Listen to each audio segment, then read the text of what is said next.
ကျင့်ကိုပြင်ပါလားမပြင်ဘူးလားခင်မအောင်ငါမင်းကလေးနဲ့ပတ်သက်တယ်ဆိုတော့ငါခင်အောင်ခင်တာပါ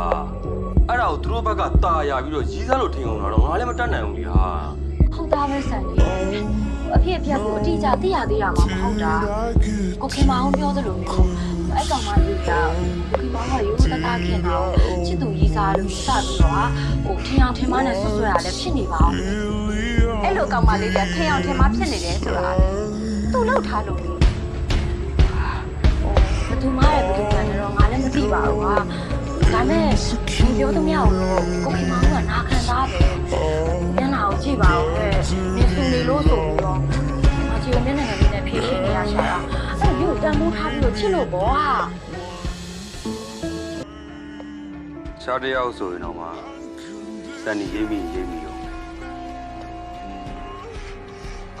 နေရာစံနေရဲ့ချစ်ဆုံးတဲ့ငယ်ချင်းဖြစ်နေတော့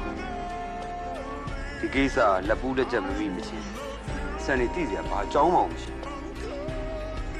အစားရဲကကိုဦးစီကဘာမျောလဲချက်မှမရှိပဲနဲ့ချစ်တဲ့စိတ်တစ်ခုတည်းနဲ့ပဲအားလုံးပုံပေးခဲ့တာပါဘာမှပြန်မရဘူးဆိုရင်လားကျမကျေနပ်ပါတယ်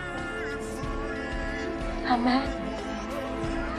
မျောလေးချက်တေးသေးလေးများရှိအောင်မလားဆိုပြီးကျမမေးမိတာပါ